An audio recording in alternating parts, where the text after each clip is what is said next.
हाँ sir. Police control room सूचना। शहर के सभी पेट्रोलिंग पुलिस और टोल नाकों को सूचना दी जाती है कि शहर से जुड़े सभी 5 राज्यों के एंट्री और एग्जिट पॉइंट्स पे किसी भी गाड़ी को बिना चेकिंग के न अंदर आने दिया जाए और न बाहर छोड़ा जाए।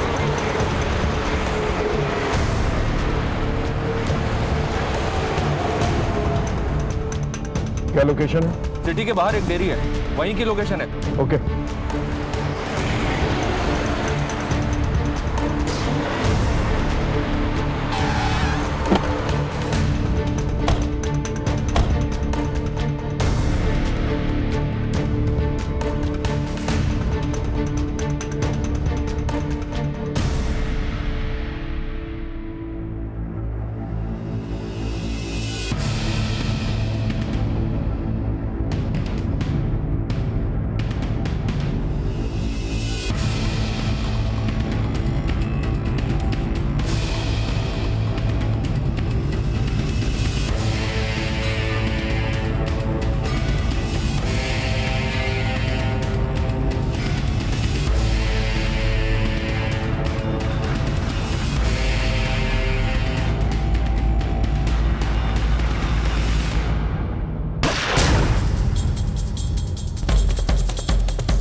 कभी नहीं पकड़ पाओगे तुम उनको, कभी नहीं।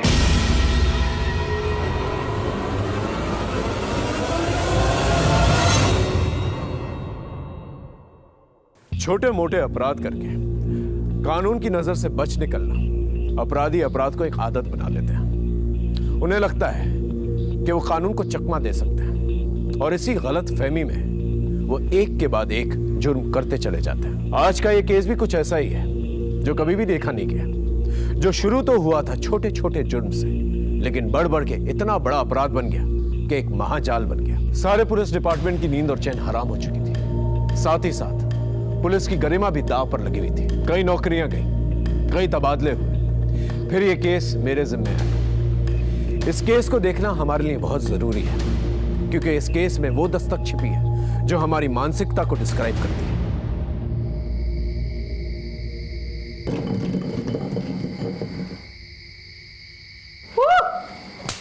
चल बोल, ट्रूथ और डेयर? डेयर। सोच ले। इसमें सोचना क्या है? ठीक है, चल तेरा डेयर निकालता हूँ। आज रात तू खंडर में जाएगा। अब बोल। हाँ। नहीं रे, मैं उस खंडर में नहीं जाऊंगा। तो फिर डेयर क्यों बोला? अब नहीं करेगा ना तो तुझे पूरे स्कूल में फेमस कर दूंगा कि तू झूठा भी है और डरपोक भी। डरपोक? ए डरपोक, डरपोक कोई डरपोक नहीं है, ये जाएगा। लेकिन मैं वहां डर रहा है ना। चल ठीक है, मैं तेरे साथ आऊंगा।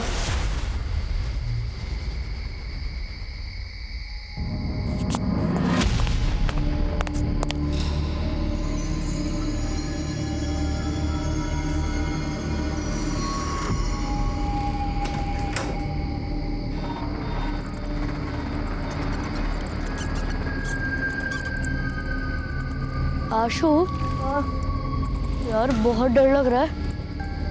चल लौट चलते हैं, कहीं भूत भूत आ गए तो मुफ्त में हमारे जाएंगे। अबे डरपोक, दिमाग खराब हो गया क्या तेरा? ये भूत भूत कुछ नहीं होते हैं। चल।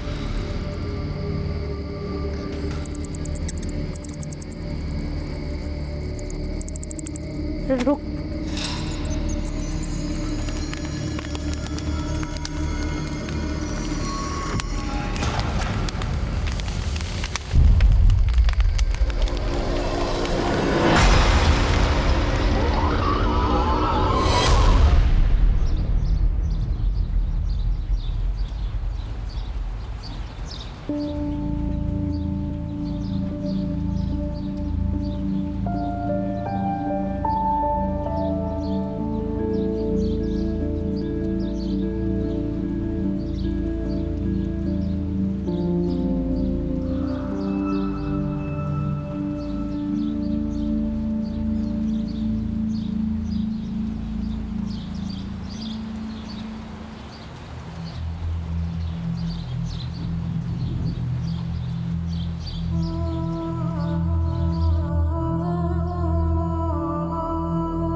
खुश रहो। कसरत हो गई तुम्हारी? जी पिताजी, बस गायों को चारा देने ही जा रहा था। जाओ बेटा।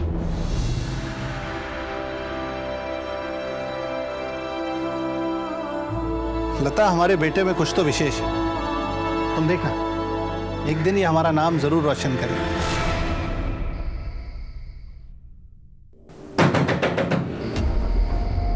सुनिए सुनिए, इतनी रात को कौन हो सकता है? तुम रुको, मैं देखता हूं।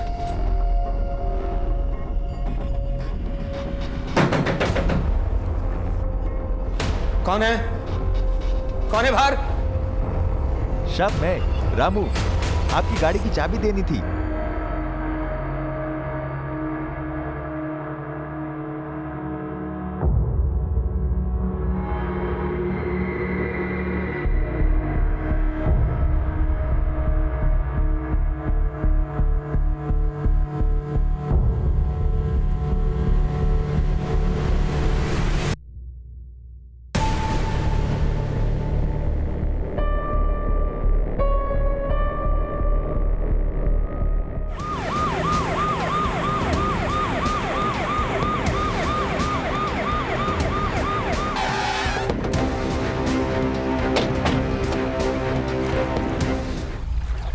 सर देख के लग रहा है लाश 3-4 दिन पुरानी है। चेक करो कोई आईडी वगैरह है क्या नहीं। यहाँ पास में एक बोर्डिंग स्कूल है सर, वहाँ के बच्चे अक्सर इस तालाब में मटर गश्ती करने आते रहते हैं। ये शायद वहाँ का होगा। बॉडी को पोस्टमार्टम के लिए भेजा और इस बोर्डिंग स्कूल में जाके पूछताछ कर। बोर्डिंग स्कूल किस तरफ? ये तो हमारे स्कूल का स्टूडेंट आशुतोष है। ये तो 4 दिन पहले घर जाने के लिए निकला था। क्या घर जाने के लिए निकला था? वो भी 4 दिन पहले? जी सर, दरअसल इसका एक भाई है अभिनव। ये दोनों हमारे स्कूल में ही पढ़ते हैं। पिछले हफ्ते हरिओम ने दोनों को खंडहर में पकड़ा था। कौन है उधर? ये तो हरिओम है। चल भाग, नहीं तो पकड़े जाएंगे।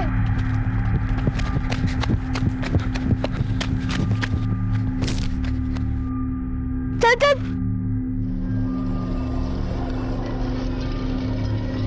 इतनी रात में क्या कर रहे तुम दोनों? हाँ, मैडम को बोलता हूँ, चलो जल्दी। इसलिए इनके अगेंस्ट हमने इनडिसिप्लिनरी एक्शन लिया। आखिरी बार पूछ रही हूँ, कौन कौन था वहां पर? उनके नाम बता दो, नहीं तो अभी तुम्हारे पेरेंट्स को बुलाकर तुम दोनों को घर भेज दूंगी। ठीक है, अब तुम्हारे पेरेंट्स को ही बताती हूँ, वही पूछेंगे तुमसे। कितना पूछा था सर, बट ना अभिनव ना आशुतोष, किसी ने कुछ नहीं बताया। आखिरकार मैंने उनके फादर राकेश अग्रवाल को बुला लिया। अभिनव के पैर में चोट लगी थी तो वो आकर उसे ले गए, पर आशुतोष नहीं गया। बट आप तो कह रही थी वो घर जाने के लिए निकला था ना सर। अभिनव के जाने के बाद अगले ही दिन आशुतोष भी चला गया। दीदी के एंगेजमेंट है घर पर, मुझे घर जाना है। लेकिन जब वो घर नहीं पहुंचा तो उसके घर वालों ने इस बारे में आपसे कोई इंक्वायरी नहीं की? हमारे यहाँ ज्यादातर अनाथ बच्चे पढ़ते हैं और जिनका घर आसपास होता है वो वीकेंड्स में घर चले जाते हैं। अब इनका घर भी पास में ही है और एक दिन पहले ही आशुतोष के पापा अभिनव को लेकर घर चले गए बेटी के एंगेजमेंट के लिए। तो जब आशुतोष ने कहा कि दीदी के एंगेजमेंट के लिए मुझे घर जाना है तो मुझे कोई शक ही नहीं हुआ। एक भाई घर पर है और दूसरा भाई स्कूल से घर के लिए निकलता है और बीच में उसका मर्डर हो जाता है और ना ही घर वालों को कुछ पता चलता है और ना ही स्कूल वालों को। सर मैंने उन बच्चों को बोला था खंडर पे मत जाओ, लेकिन वो मानते ही नहीं थे सर। देखिए ना क्या हादसा हो गया। अरे क्या बकवास कर रहे हो? एक सेकंड, किस खंडर के बारे में बात कर रहे हो? ठीक से बताओ। खंडर पे ना भूत वूत का चक्कर है सर। सर वहाँ पर कोई आता जाता नहीं है, मगर सर वो शहर वाले मानते नहीं ना, इसलिए देखिए ना क्या हादसा हो गया। सर सब अंधविश्वास की बातें हैं, ऐसा कुछ नहीं है। हमको लगा इसलिए हमने बता दिया। कुछ और पता है इसके बारे में? सर कुछ दिन पहले मैंने आशुतोष की जान बचाई थी, नहीं तो गांव वाले उसको मार डालते। उसको मार डालते? ये क्या कह रहा है? सर आशुतोष बहुत ही शरारती लड़का है, हमेशा स्कूल से बिना बताए गायब हो जाता था। सर अभी कुछ दिन पहले ही गांव वालों ने आशुतोष को पकड़ लिया था, बहुत ही मारा पीटा था उसे। किसने? सर गांव वालों का कहना था कि आशुतोष गांव की लड़कियों को छेड़ रहा था। वो तो सही समय पर आकर किसी ने स्कूल में बता दिया, नहीं तो उसी दिन बात बिगड़ जाती। कौन थे ये लोग जिन्होंने आशुतोष को मारा था? वो पास के कुछ गांव के लोग थे।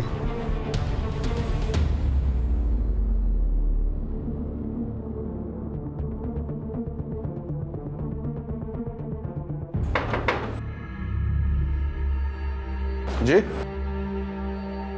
राकेश अग्रवाल का घर ही? मैं ही हूँ राकेश अग्रवाल। आशुतोष आपका बेटा? जी हाँ सर, अगर बात क्या है? जी उसकी लाश मिली है नदी में।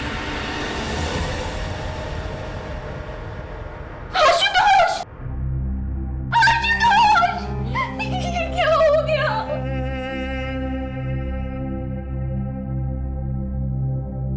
कुछ ही दिनों में मेरी बेटी सारिका की शादी है। देखिए ना सर, सिर्फ खुशी के माहौल में ये क्या हो गया। हमने लाश को पोस्टमार्टम के लिए भेज दिया। हमें लगता है कि लाश 4 दिन पुरानी है। वो स्कूल से घर के लिए निकला था, लेकिन ताज्जुब की बात यह है कि 4 दिन बीत चुके हैं और आप लोग में से किसी ने भी एक बार भी उसे कांटेक्ट करने की कोशिश नहीं की। मेरे दोनों बेटों में आशुतोष ज्यादा शरारती था सर, और उसकी संगत में अभिनव भी बिगड़ रहा था।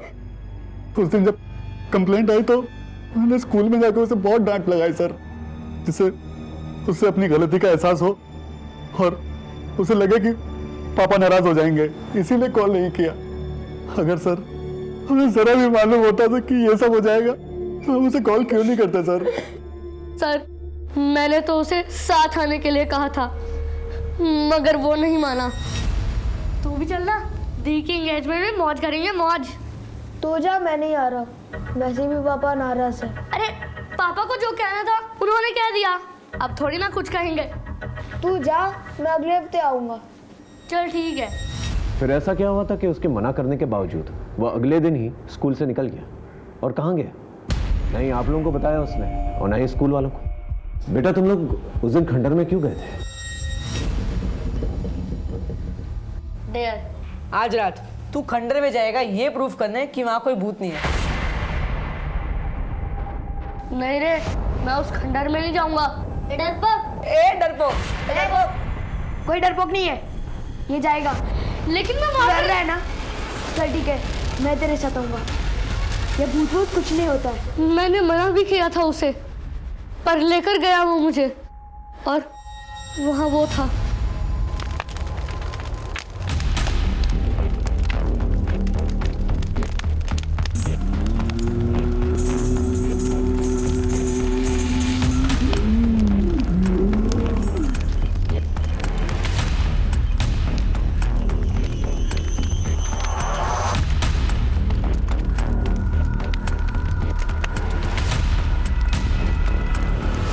कौन है उधर?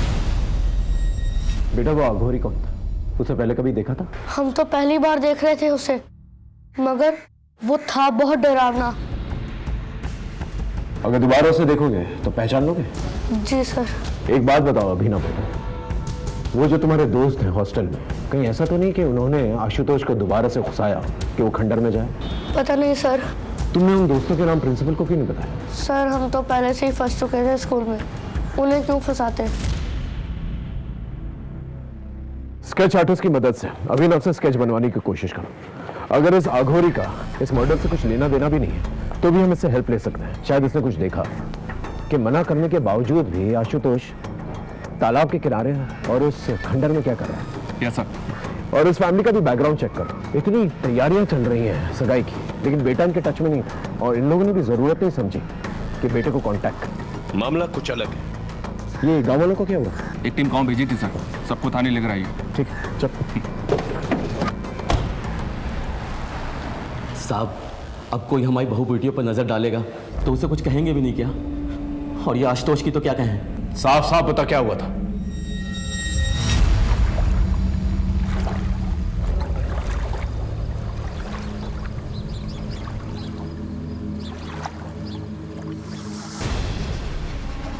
साहब, उसकी अकल तो उसी दिन ठिकाने लगा देते गांव वाले, मगर वो स्कूल वालों को पता नहीं किसने बता दिया और वो उसको बचा कर ले गए। और उसकी अकल ठिकाने लगाने के चक्कर में जब आशुतोष तुझे मिला अकेला तो हमेशा हमेशा के लिए उसे ठिकाने लगा दिया और उसकी लाश को तालाब में फेंक दिया। क्यों? 2 महीने पुरानी बात का बदला हम लोग अब क्यों लेंगे? जो कुछ होना था उसी दिन हो गया था। उसके बाद से तो वो लड़का गांव या तालाब की तरफ तो दिखाई भी नहीं दिया। लेकिन उसकी लाश तो तालाब के पास ही मिली थी। साहब मुझे इसका कुछ मालूम नहीं। सर, उस गांव वाले के बारे में पता किया, मगर उसका कोई ऐसा कोई क्रिमिनल रिकॉर्ड नहीं है कि किसी की जान ही ले ले। ठीक है, अपनी जान जारी रखो। और उसको कुछ दिनों तक यहीं पर रखो। ओके? पृथिव्यानि त्रीणि रत्नानि जलमन्नं सुभाषिताम मुद्दे मुद्दे। पृथिव्या त्रीणि रत्नानि जलमन्नं सुभाषितं मुद्दे पाषाण खान्देषु रत्न संज्ञा विधीयते। अरे वाह, अब आप इस श्लोक का अर्थ बताइए। इस श्लोक का अर्थ है कि इस धरती पर सिर्फ 3 प्रकार के रत्न हैं, जल, भोजन और मनुष्य के विचार। बहुत अच्छे, आप ऐसे ही मेहनत करते रहो, एक दिन अपना बहुत बड़ा मुकाम हासिल करोगे।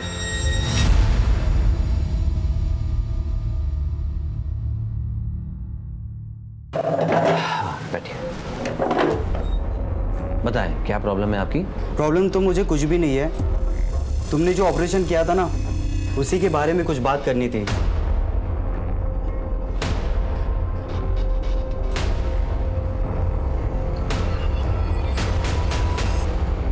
हाँ, आशुतोष की पोस्टमार्टम रिपोर्ट आ गई है। उसका लिवर और दोनों किडनीज को निकाला गया है। क्या मतलब organ trade? No sir, postmortem doctor की राय अलग है। उनका कहना है कि ऑर्गन्स निकाले जरूर गए हैं, बट इतनी बुरी तरह से कि वो डैमेज हो गए होंगे। 90% चांसेस हैं कि वो किसी के यूज करने लायक रह गए। और उनका कहना ये भी है कि ये किसी प्रोफेशनल डॉक्टर का काम नहीं है। कोई ऐसा करेगा क्यों? आखिर इसके पीछे क्या मामला हो सकता है? हो सकता है सर आशुतोष किसी कल्ट का शिकार बना हो, और वैसे भी वो अघोरी खंडर में ही था। मतलब ब्लैक मैजिक। इस अघोरी को ट्रैक करो, इसका मिलना जल्द से जल्द बहुत जरूरी है। और ऑर्गन ट्रेड के एंगल को भी खंगालो अच्छी तरह से। इससे रिलेटेड सभी लोगों से पूछताछ करो। जब तक का मामला क्लियर नहीं हो जाता हम कुछ कह नहीं सकते। सर, उस अघोरी का पता चल गया है। पकड़ो इसे, अभी जेल जाने का टाइम आ गया। बाबा जी, ये क्या कर रहे हो? छोड़ो हमें। ले चलो इसे। छोड़ो। अरे हमने क्या किया है? अच्छा, तो तू है इन सब का बड़ा अफसर। मगर याद रख, एक सन्यासी की साधना में रोड़ा बन रहा है तू। मिट्टी में मिला दूंगा तुझे। बाबा जी, ये सन्यासी का चोला उतार के जरा ये बताइए, ये बच्चे आशुतोष का क्या किया? कौन आशुतोष? हम तो सिर्फ ब्रह्मा ब्रह्म को जानते हैं। देख, हमसे मिलने आत्माओं के आने का समय हो रहा है। जाने दे हमें। क्षमा कर दूंगा तुझे तेरी इस भूल के लिए। अरे बाबा, कहाँ चल दिए? चुपचाप यहाँ खड़े रहिए और हमारे सवालों के जवाब दीजिए, समझे? अरे मूर्ख, इतना दुस्साहस! राख कर दूंगा, मिट्टी में मिला दूंगा। देखो बाबा, सीधे सीधे इज्जत से पूछ रहा हूं, क्या कि उस बच्चे की लाश मिली है उस खंडर के पास जो तालाब है ना, वहां जहां पर आप कुंडली मार के बैठे हुए और उसके अंग निकाले गए? कोई मजाक नहीं चल रहा है यहां पर। सीधे सीधे से बताओ, अगर कुछ देखा है तो। देखना चाहेगा? अभी दिखाता हूं मेरी शक्तियां।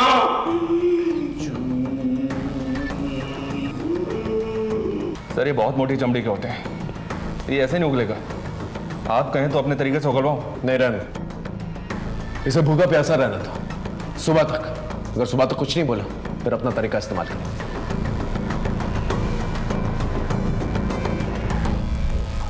ऑर्गन ट्रेड के एंगल में कुछ मिला? नहीं सर।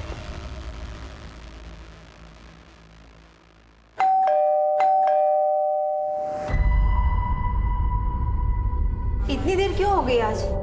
कुछ नहीं, होम विजिट पे चला गया था।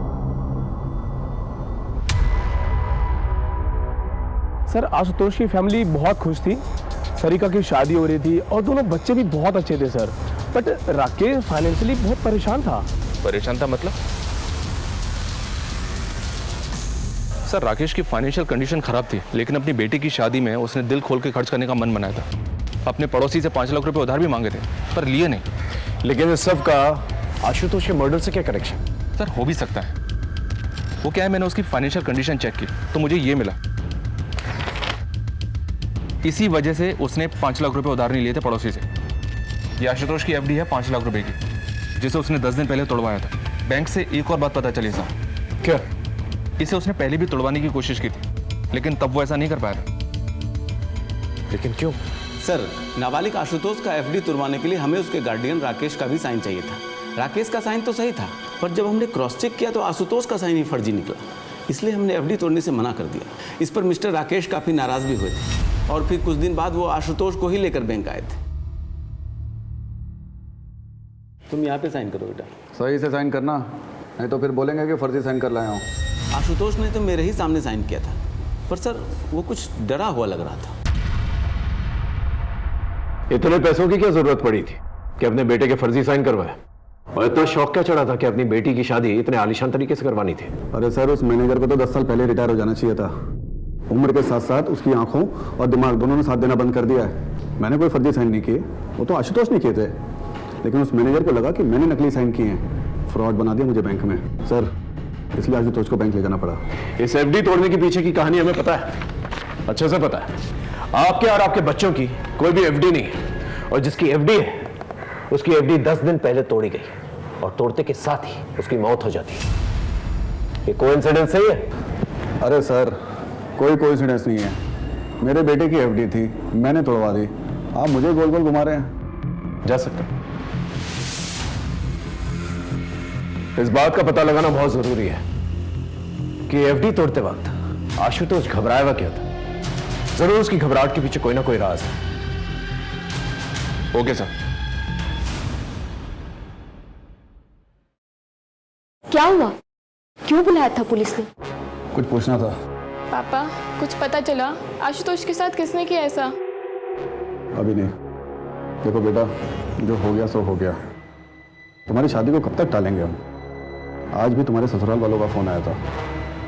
अब आगे बढ़ने का वक्त है, तुम्हारा भी और अभिनव का भी।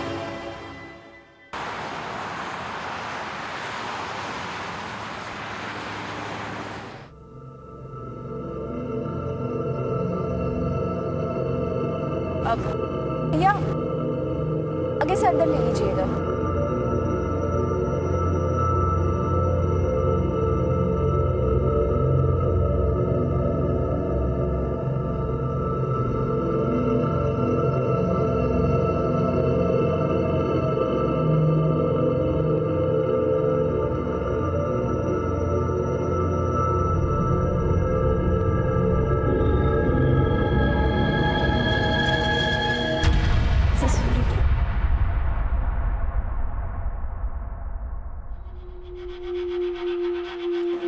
एक्सक्यूज मी, क्या मैं जान सकती हूँ रोहिणी मुझे कहाँ मिलेगी? जी आप कौन? जी वो मुझे जानती है, मैं उसी से ही मिलना चाहती हूँ। सॉरी, रोहिणी यहाँ पर नहीं है, कुछ ज़रूरी काम था तो वो चली गई। बट आप अपना नाम बता दीजिए, मैं उन्हें इन्फॉर्म कर दूँगी कि आप मिलने आई थी। आप एक काम कर लीजिए ना, वो कहाँ गई है मुझे बता दीजिए, मैं वहाँ जाकर मिल लूँगी उससे। सॉरी मैम, वो हम आपको नहीं बता सकते। आप अपना मुझे नाम बता दीजिए, वो जैसे ही आएंगे हम इन्फॉर्म कर देंगे।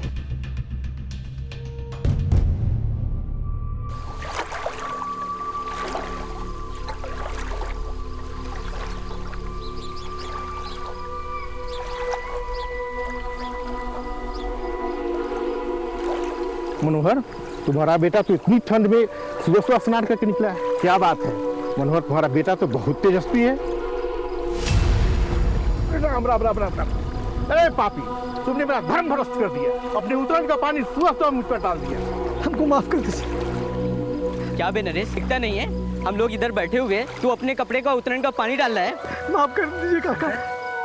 छोड़ो, इनसे बात के लिए क्यों मार रहे हो? तुम इसको इतनी सी बात बोलते हो? इस पापी ने मेरा धर्म भ्रष्ट कर दिया है। घर से मैं स्नान करके निकला था, पूजा पाठ करना है मुझे, और तुम इसका पक्ष क्यों ले रहे हो?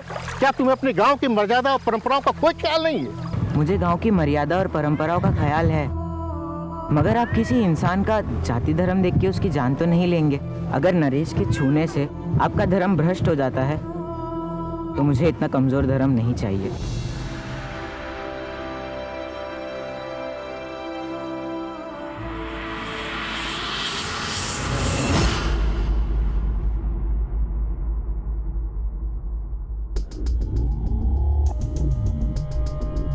सर, हमने नजर रखी हुई है, कोई हलचल नहीं है। देख गुड्डू, ऑर्गन ट्रेड का एंगल तो है इस केस में। अब तू हमें बता दे, अगर बाद में पता चला ना कि तू कुछ भी जानता है तो प्रॉब्लम हो जाएगी तेरे लिए, समझा?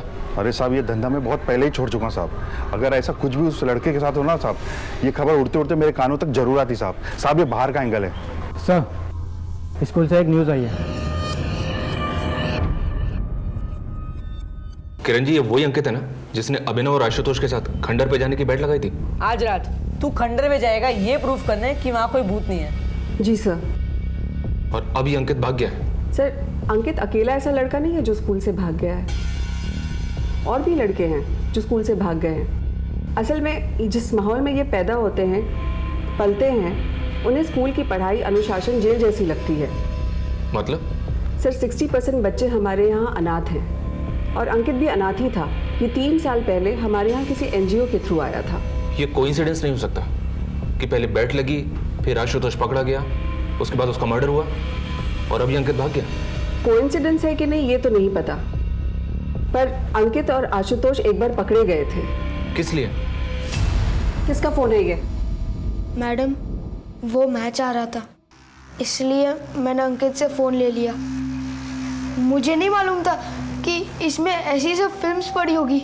झूठ बोल रहे हैं मैम, वो गंदी फिल्म देखने के लिए उसने ही मुझसे फोन लिया था। ये फोन और ये फिल्म कहाँ से आई तुम दोनों के पास? पड़ा हुआ मिला था।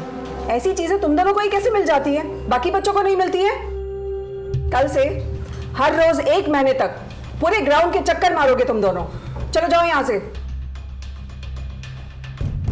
अंकित ये सब भी करता था स्कूल में? अब वो सड़क में पैदा हुआ है, गुंडे मवालियों के बीच में पला बढ़ा है, ऐसे काम नहीं करेगा तो और क्या करेगा? अगर मोबाइल स्कूल में अलाउड ही नहीं था तो जाहिर सी बात है वो स्कूल के बाहर किसी के साथ टच में था। अच्छा, आपके पास अंकित का वो मोबाइल है जो किसी ने उसे दिया था? अगर है तो प्लीज दीजिए। अंकित की सारी डिटेल्स हमें चाहिए, वो कहाँ से आया था और यहाँ पर आने से पहले वो किन लोगों के साथ रहता था।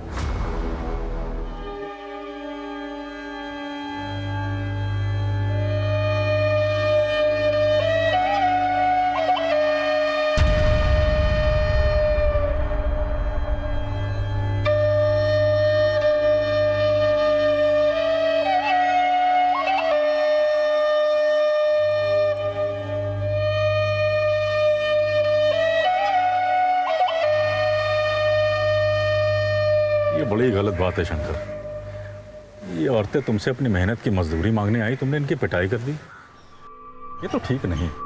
चलो इनसे माफी मांग। मांग लो, इन लोग से माफी मांगे। अरे गुणानंद भैया, हमें कोई माफी नहीं चाहिए। सही कह रही है, एकदम सही कह रही है। अबे जब इनको पीटने में कोई आपत्ति नहीं है तो तुम काहे क्रांति का झंडा उठाए घूम रहे हो बे? ये क्रांति की बात नहीं है शंकर, ये न्याय की बात है। देखो, आज तुम्हारे शरीर में बल है, ताकत है, तो तुम इनको मारते हो, पीटते, चुप रहती, बोलते नहीं। लेकिन ये ना भूलो कि इनके पास भी सत्य का बल है। तुम जानते हो तुम बौड़ा गए हो, तुम्हारा दिमाग खराब हो गया है, तभी तुम ऐसी बहकी बहकी बात कर रहे हो, समझे? देखो, हमको यहाँ पे तमाशा चाहिए नहीं। जितना तामा झामा है ना तुम्हारा ये सब लपेटो और निकलो यहाँ से, समझे? जैसी प्रभु की इच्छा। काका, बहुत सम्मान करते हैं हम आपको, लेकिन अब एक बात तो तय है कि जब तक शंकर इन गांव वालों से माफी नहीं मांगेंगे और इनकी मजदूरी नहीं देगा तक खेतों में काम नहीं होगा। और हम सब भी यहीं बैठे रहेंगे काका, देखते हैं प्रभु की क्या इच्छा है ना।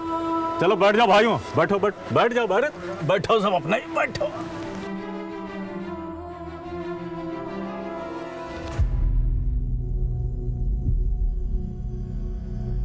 गुणानंद, छोड़ो, जाने दो। शंकर से गलती हो गई, आगे से ऐसा नहीं करे। तुम मुझसे सब अपनी मजदूरी ले लो, ये मजदूरी ले लो। धन्यवाद। बोल इनसे, आगे से किसी को नहीं मारेगा। माफी मांग इनसे, बोल।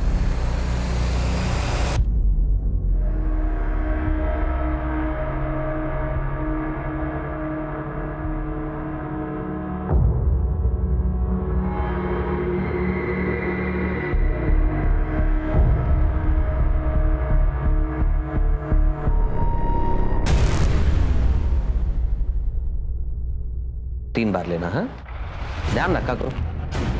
कौन हो तुम लोग? अंदर कैसे आके तुम लोग? कंपाउंडर, क्या कर रहे हो तुम?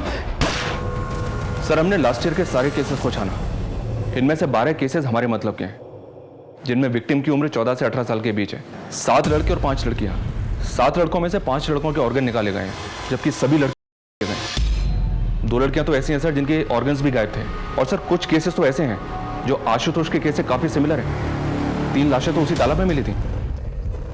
और सर ये ऑर्गन वाली बॉडी, ये बिल्कुल आशुतोष की बॉडी की तरह ऑपरेट की गई है। ऑर्गन्स को निकालने का तरीका इतना ब्रूटल था कि चांसेस कम है कि ऑर्गन को बॉडी से निकालने के बाद उनका कुछ यूज हो पाया।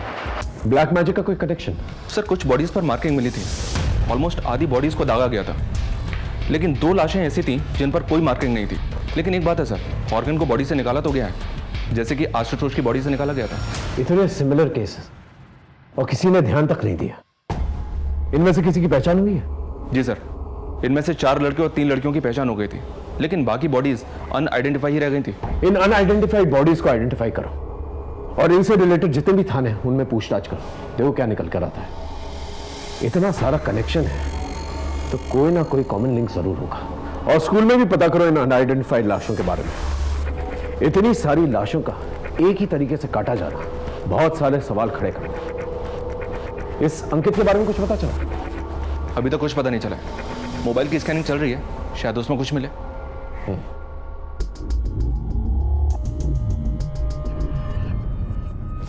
सर, आप लड़कों के बारे में क्रॉस चेक कर रहे थे वो तो ठीक है, पर ये लड़कियां, हमारा बॉयज स्कूल है। पॉसिबल है कि आसपास की लड़कियां हों जिन्हें आपने कभी देखा हो या आपके स्कूल में उन्हें कोई जानता हो, कोई गर्लफ्रेंड या कोई फ्रेंडशिप वगैरह। सर, हमारे यहाँ के स्टूडेंट तो बाहर ही नहीं जाते हैं, तो ये लड़कियों वाला एंगल तो निकलता ही नहीं है। मैडम, जिस ट्रस्ट का स्कूल है उनके गर्ल्स स्कूल भी तो हैं, हो सकता है वहाँ की कोई लड़की हो। होगी सर, पर मैं इनमें से किसी को नहीं जानती हूँ। आप ट्रस्ट का एड्रेस लीजिए और वहीं जाकर पता कर लीजिए। सर, आप इस तरह से अपनी इन्वेस्टिगेशन में बार बार स्कूल को लेकर आ रहे हैं, स्कूल की रेपुटेशन पे असर पड़ रहा है। सर, इनमें से कोई भी लड़का या लड़की हमारे किसी भी स्कूल या इंस्टीट्यूट से रिलेटेड नहीं है। हाँ, जो बच्चे हमारे स्कूल से भागे हैं, ये उनकी मिसिंग रिपोर्ट है, जो हमने पुलिस में भी लिखवाई हुई है। उसके बाद उनके साथ क्या हुआ ये हमें भी नहीं पता। हमें स्कूल से भागे हुए हर बच्चे की डिटेल चाहिए। वो यहाँ पर आने से पहले किसके साथ थे, कहाँ रहते थे। जी सर। बेबी बस 2 मिनट, बेबी 2 मिनट, बस 2 मिनट, बेबी 2 मिनट, बस 2 मिनट में सब्जी तैयार, फिर बेबी खाना खाएगा। चलो बेबी, बस बस बस, चलो। चलो देखिए कौन है, कौन है, कौन है, कौन है, देखो कौन है, कौन है, कौन है, देखो देखो देखो कौन है। ओ मम्मा आई है। ओ जी बेटो, क्या हुआ मेरे बच्चा? सुबह से तंग ही कर रहा है। सब्जी, अरे सब्जी।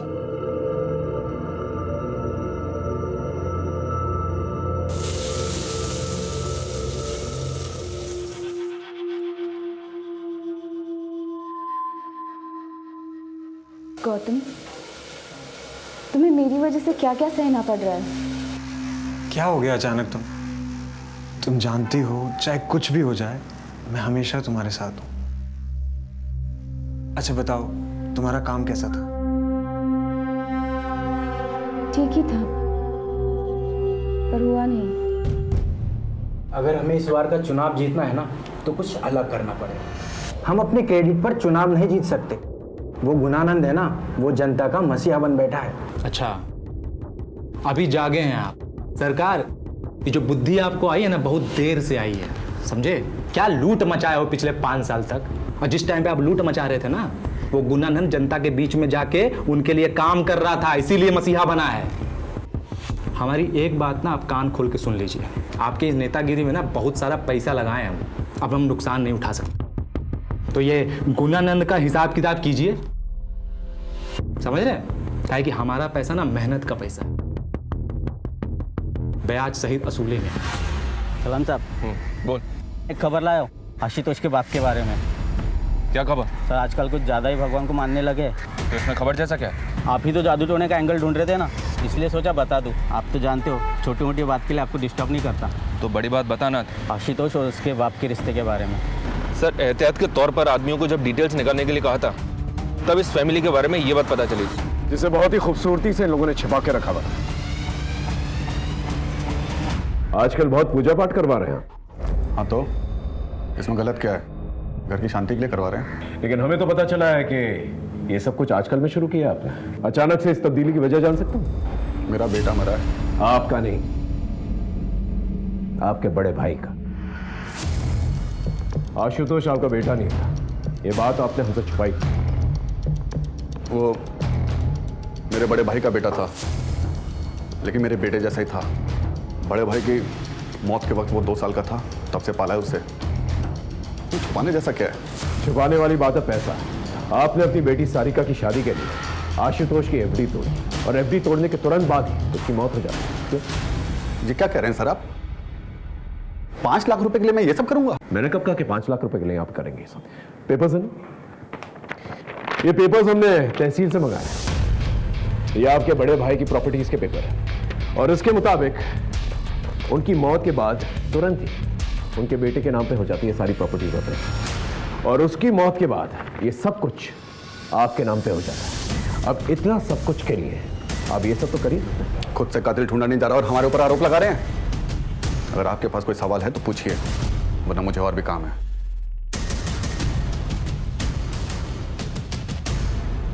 इस आदमी के बारे में पता करना, जरूर कुछ ना कुछ छुपा रहा है, और जितने भी बाबा और पंडित हैं उन सबको राउंड अप करो, पता करो ये कौन सी पूजा पाठ करवा रहा है। कहीं ये जादू टोना तो नहीं करवा रहा? पता करते हैं सर। चल।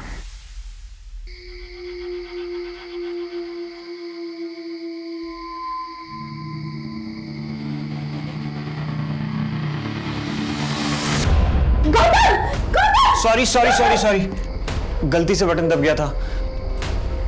मैं जानता हूँ तुम्हें अंधेरे से डर लगता है, सो सॉरी। कोई बात नहीं, एक्चुअली सॉरी तो मुझे कहना चाहिए था। फोबिया मुझे है और खामखा तुम्हें तकलीफ में डाल रही हूँ। मैं जानता हूँ तुम्हारा दर्द, तुम्हारे मन में बहुत कुछ चल रहा है, पर तुम किसी से शेयर नहीं करना चाहती। पर मैं हूं ना तुम्हारे साथ।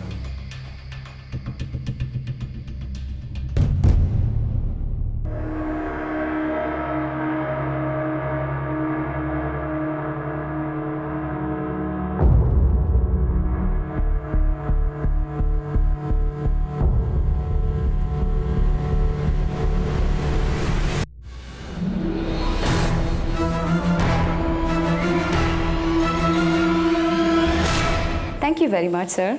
Have a great day.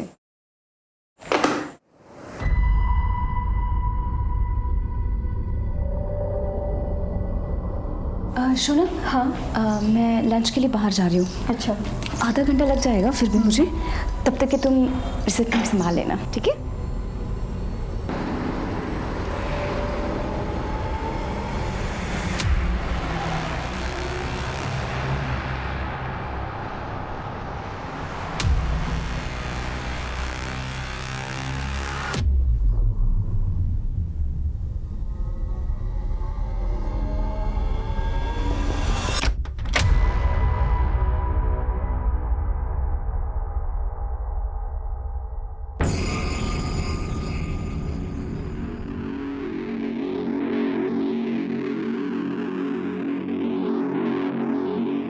कुछ मिला?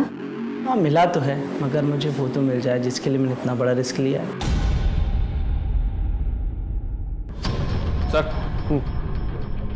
सर टोटल मिली 12 लाशों में से 5 लाशों की पहचान नहीं हो पाई है, लेकिन जिन 7 लाशों की पहचान उनके घर वालों ने की थी, उन सबको बुलाकर हमने उनका बैकग्राउंड चेक किया, तो सबके अंदर एक कॉमन लिंक निकलकर सामने आया है। क्या है कॉमन लिंक?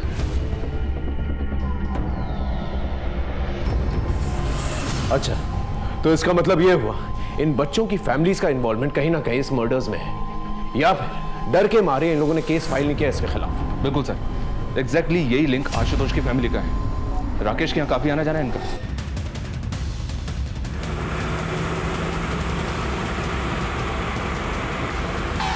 वहां जाके चेक करो, देखो क्या मिलता है। बाकी प्रशांत अंदर जाके देखो, वहां जाओ। Yes sir. हाँ क्या हो रहा है इंस्पेक्टर? आप लोग ऐसे कैसे प्रीमाइस के अंदर घुस आए? देखिए मैम, हमें प्लीज अपना काम करने दीजिए, आपको जल्दी पता चल जाएगा। Okay sir. हाँ बच्चा, कुछ पता चला? अंदर कुछ भी सस्पिशियस नहीं मिला। छोटे छोटे बच्चे यहाँ आते हैं, आप लोग की इस तरह की गैर जिम्मेदार हरकत की वजह से देखिए कितना डरे हुए हैं वो। इस तरह आप लोग अंदर घुस आए, वो भी बिना वारंट के। I will complain it to your seniors.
आप यहाँ पर? रोहिणी, अपना जल्दी से सामान पैक कर ले और हम यहाँ से चलते हैं। दीदी मैं कहीं नहीं जा रही। पागल हो गई है, यहाँ पर बहुत खतरा है। अगर किसी ने हम दोनों को साथ में देख लिया ना, बहुत बड़ी प्रॉब्लम में फंस जाएंगे हम लोग। तुझे मुझ पर भरोसा है ना? तो चलो मेरे साथ, मैं सब समझाती हूँ रोहिणी। प्लीज रोहिणी।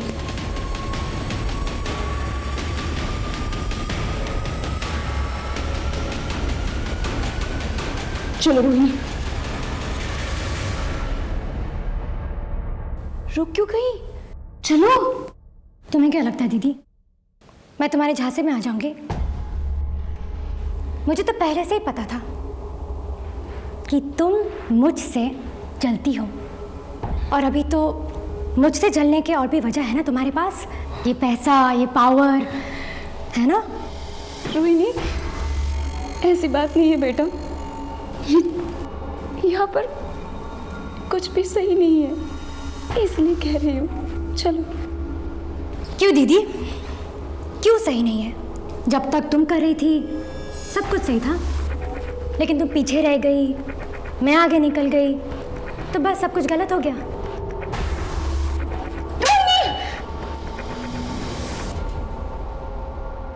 दीदी बचाओ, कोई है वहाँ पर? रोहिणी चुप हो जाओ, बचाओ मुझे। चुप हो जाओ, कोई है वहाँ पर? बचाओ मुझे। कोई आ जाएगा, कोई है, बचाओ मुझे। रोहिणी चुप हो जाओ।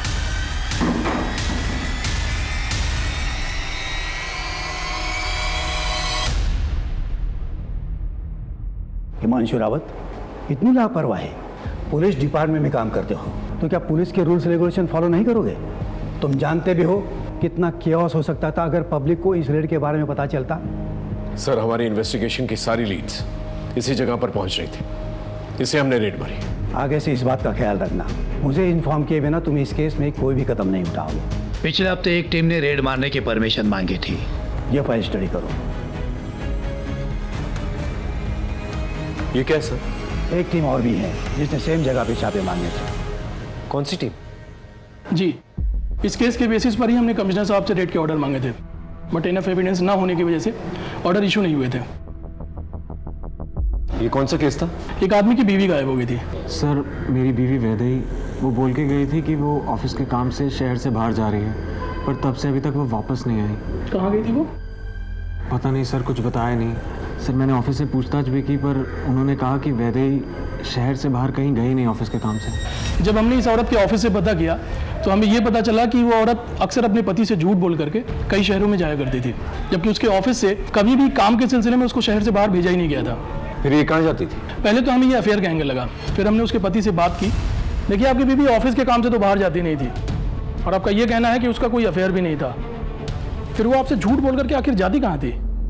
सर, मैं श्योर तो नहीं हूँ, पर उसकी एक बहन थी रोहिणी, जो शादी से पहले कहीं चली गई थी। हो सकता है वैदेही उसे ही ढूंढने जाती हो, क्योंकि हमेशा वो यही कहती रहती थी कि उसको वो ढूंढ के ही रहेगी। कहाँ से गायब हुई थी उसकी बहन? सर, कभी उसने मुझे बताया नहीं। जब हमें वैदेही की बहन रोहिणी की गुमशुदगी के बारे में पता चला, तब हमने अपनी इन्वेस्टिगेशन फिर से शुरू की। हमने वैदेही की पूरी ट्रैवल हिस्ट्री निकाली, अलग अलग उन शहरों की जहाँ पर वैदेही जाया करती थी, और हर उस जगह के बारे में जहाँ के लिए उसने ऑटो बुक किया था, और वो सब वैदेही को एक ही पॉइंट पर लेकर के गए थे, नेटवर्क्स की इन बिल्डिंग्स पर। जी, और आखिरी बार वैदेही जब गायब हुई तब भी वो ऑटो से इसी बंगलों पर गई थी, जो इसी नेटवर्क की प्रॉपर्टी है। हमें डाउट है कि वैदेही और उसकी बहन रोहिणी का गायब होना इन लोगों से ही रिलेटेड है, और शायद इसीलिए वैदेही अलग अलग शहरों में जाया करती थी, और इसीलिए उसने अपने पति को कुछ भी नहीं बताया था। हो सकता है जान के खतरे को लेकर के डर रही होगी।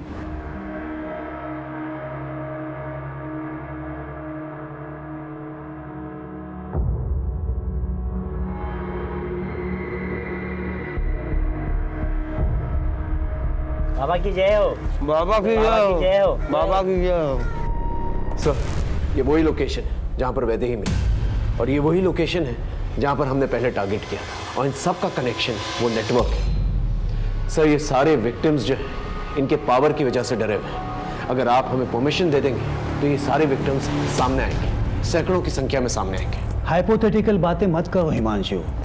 ऐसा करेंगे तो वैसा होगा, वैसा करेंगे तो ऐसा होगा। थोड़ा प्रैक्टिकल सोचो।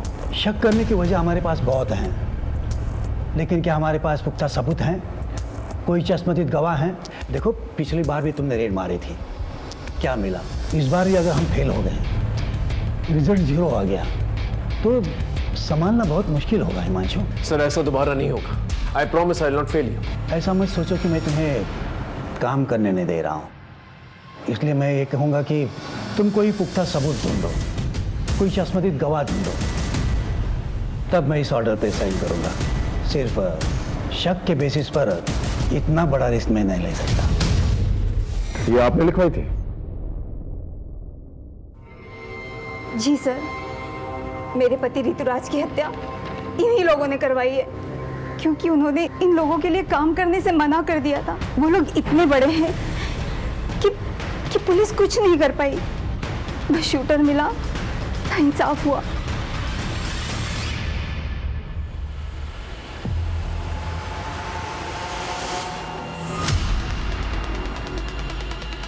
जी सर, गाड़ी अभी अभी बंगलो से निकली है सर। गाड़ी पे नजर रखो, किसी भी हाल में गाड़ी निकलनी नहीं चाहिए। ओके सर, अब तो सबूतों के साथ साथ गवाह भी मौजूद है। हाँ सर, वो वही है हाईवे पर।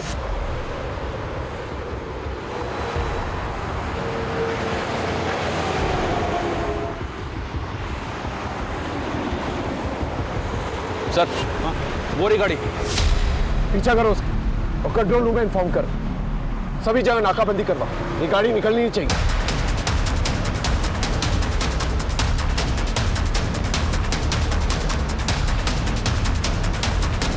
तेज चलो।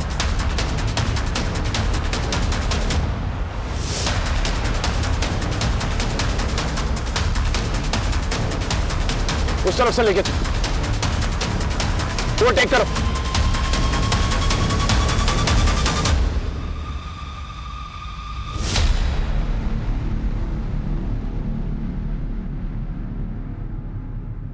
सर अब तो सबूतों के साथ साथ गवाह भी मौजूद है। हमारी टीम्स रेडी है, बस आपके ऑर्डर्स की जरूरत है। देखो मैडम, आप पीछे तो नहीं हटेगी? नहीं सर, उस आदमी को मैं सलाखों के पीछे देखना चाहती हूँ और उसके लिए मैं कुछ भी करूंगी। सर हम जितनी देर लगाएंगे वो इतनी दूर चला जाएगा, प्लीज।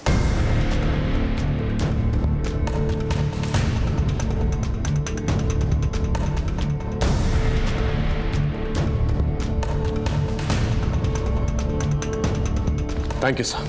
देखो हिमांशु, अगर ये ऑपरेशन फेल हुआ तो हमारे डिपार्टमेंट की इज्जत मिट्टी में मिल जाएगी। Don't worry sir, I will get.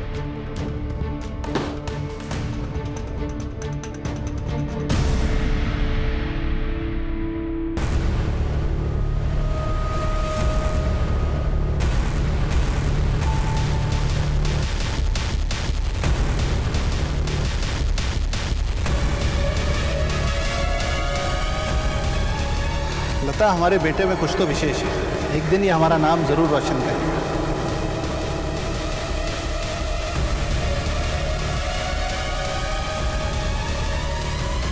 अगर नरेश के छूने से आपका धर्म भ्रष्ट हो जाता है तो मुझे इतना कमजोर धर्म नहीं चाहिए। जब तक शंकर इन गांव वालों से माफी नहीं मांगेंगे और इनकी मजदूरी नहीं देंगे, खेतों में काम नहीं हो पाएगा। देखते हैं प्रभु की क्या इच्छा है ना।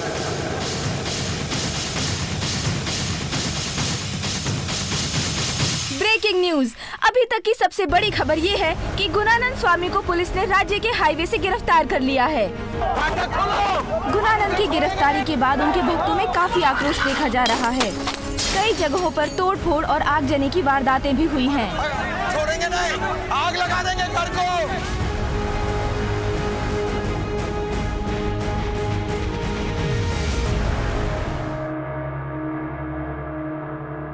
इंस्पेक्टर साहब, मैं एक सन्यासी हूं और आप मुझ पर ये इतने घिनौने आरोप लगा रहे हैं, वो भी बिना किसी सबूत के।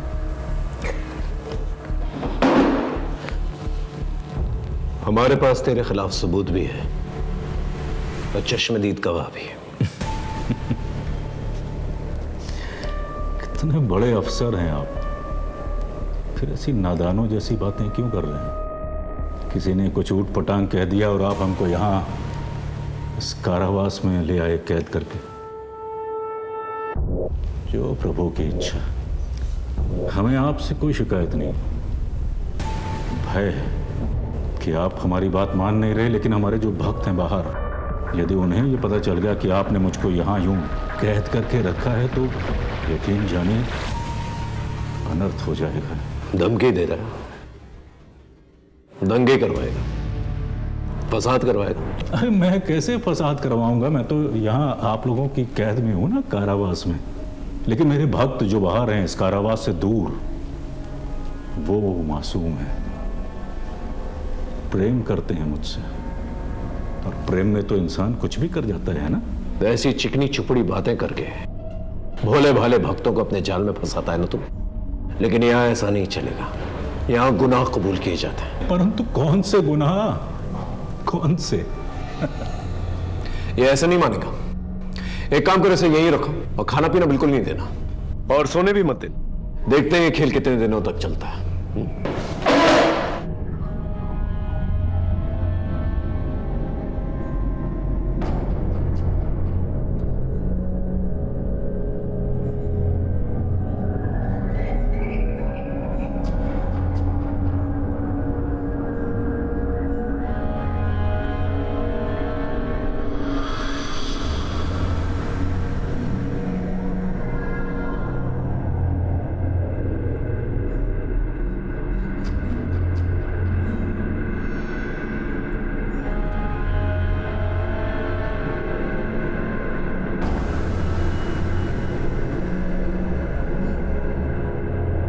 सर, हाँ, आपका फॉर्मूला काम कर गया, बोलने को तैयार हो गया है। हर इंसान को उसके तरीके से हैंडल करना पड़ता है। चल।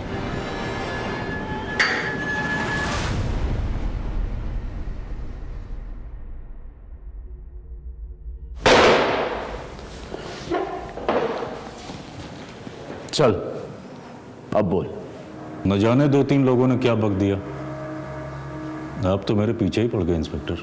ये दीवारें ज्यादा दिन तक रोक नहीं पाएंगे इंस्पेक्टर। ऐसी चिकनी चुपड़ी बातें करके भरतपुर से पूरे भारत के लोगों को धोखा दिया है तूने। बचपन से मेरे बाबा को लगता था कि कुछ खास है मुझे, कुछ तो बड़ा करूंगा मैं, और धीरे धीरे यही बड़ा करने की धुन मुझ में सवार होती चली गई। गुणानंद बाबा की, गुणानंद बाबा की, गुणानंद बाबा की। धीरे धीरे मुझे समझ में आ गया कि लोगों पर राज करने के लिए उनका विश्वास जीतना बहुत जरूरी है। बस फिर क्या था, मैं लोगों की भलाई के काम करना शुरू कर दिया मैंने, और लोगों का विश्वास दिन प्रतिदिन मुझ पर बढ़ता चला गया। बस फिर क्या था, पैसे मेरे कदम चूमने लगे, बड़े बड़े लोग आते थे मेरे सामने सिर झुकाते थे, मैं जो चाहता था वो करता था। और तूने इस पावर का इस्तेमाल अपनी इमेज बढ़ाने के लिए किया। लड़कियों का, बच्चों को मारा, काला जादू किया। लेकिन ऋतुराज ने क्या किया था? उसे क्यों मार डाला? ऋतुराज हमारे लिए मारकाट वाले काम करता था, जादू में इस्तेमाल करने के लिए। पर पता नहीं क्या हुआ, सब धीरे धीरे उसका मन इन कामों से हटने लगा, और एक दिन बिना बताए सबको छोड़कर भाग गया। खतरा था वो हमारे लिए। अभी भी देर नहीं हुई है ऋतुराज, काम पर लौटा। क्षमा करें महाराज, जितनी गलतियां मुझसे होनी थी वो हो चुकी। मैं अब और गलती नहीं करना चाहता। मुझसे यह पाप के कारोबार का बोझ नहीं सहा जाता। वैदेही कहाँ है? आशुतोष के माता पिता की तरह वैदेही और रोहिणी के माता पिता भी हमारे भक्त थे, और उन्हें परम ज्ञान देने के लिए हमें सौंप गए थे। सौंप गए थे? और तूने उनका शोषण किया? वैदेही कभी भी सहज नहीं थी आश्रम में, लेकिन रोहिणी पूरी तरीके से काबू में थी हमारे। 6 साल दोनों आश्रम में रहे, परंतु उनके माता पिता की मौत के पश्चात वैदेही आश्रम से भागने में सफल हो गई। लेकिन वैदेही रोहिणी को आश्रम से निकालने के लिए लगातार प्रयास कर रही थी, और एक दिन वो रोहिणी तक पहुंच भी गई, लेकिन रोहिणी ने उसके साथ जाने से इनकार कर दिया। रोहिणी चुप हो जा। पहले तो मैंने वैदेही को छोड़ दिया था, परंतु अब वो वापस आई। मैंने सोचा अगर इस बार उसे छोड़ देता तो वो पुलिस को अपने साथ ला सकती थी, इसलिए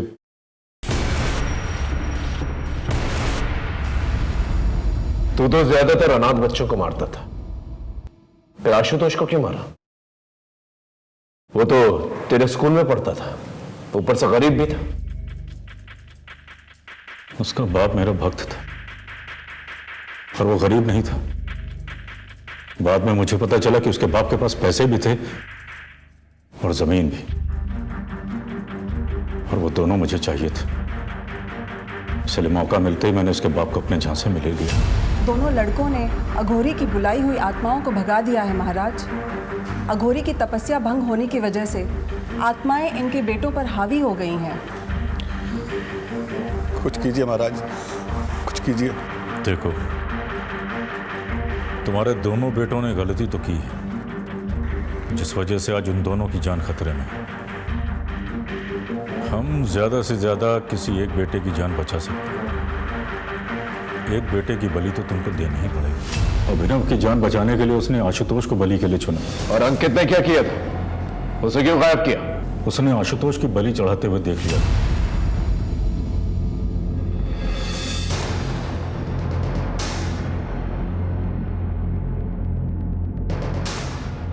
ना जाने तूने कितनी जमीनों का गबन किया है, कितने घरों को बर्बाद किया है, कितने भोले भाले मासूम लोगों को हमेशा हमेशा के लिए मिटा दिया है। अपना साम्राज्य फैलाने के लिए कितने लोगों को बलि का बकरा बनाया, और ना जाने कितनी लाशों पर चल के तो यहां तक पहुंचा है। लेकिन अब नहीं। आशुतोष, ऋतुराज और वैदेही जैसे कई केसेस और कई शिकायतें हमारे पास आ रही हैं। इस जन्म में तो नहीं, तो इस जगह से निकलने वाला, समझा?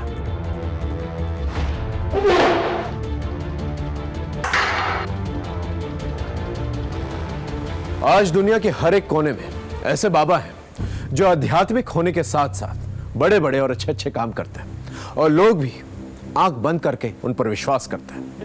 एक बात हम आप सबको बता देना चाहते हैं, आप आस्था जरूर पालें, लेकिन मर्यादा का भी पालन करें। और बाबाओं को आगाह करते हैं कि आस्था के नाम पर अगर वो लोगों के साथ विश्वासघात करेंगे, अपराध करेंगे, तो उसका अंजाम सीधा जेल होगा। आज भारत के हर एक कोने में कई ऐसे नामचीन बाबा हैं जो जेलों में बंद हैं, जिन्होंने आस्था के नाम पर लोगों को ठगा है। जिस तरह से गुरुनानक ने अपने करियर की शुरुआत की थी, अगर उसी सोच को लेकर वो आगे चलता तो शायद वो आज इस अपराध का महाजाल का रचयिता नहीं बनता। हम इन बाबाओं को ताकतवर बनाते हैं, और इस ताकत और भरोसे का ये लोग नाजायज फायदा उठाते हैं। और फिर ना ही सिर्फ ये लोग अपना नाम खराब करते हैं, बल्कि अपना अंजाम भी खराब करते हैं। हर दस्तक को पहचाने, और याद रखिए, धर्म के खिलाफ काम करने वाला कभी धार्मिक नहीं हो सकता। इसी के साथ मैं आपसे विदा लेता हूं, फिर मिलेंगे एक नए केस के साथ। तब तक देखते रहिए क्राइम पेट्रोल दस्तक, क्योंकि मकसद बताना नहीं, बचाना है। जय हिंद।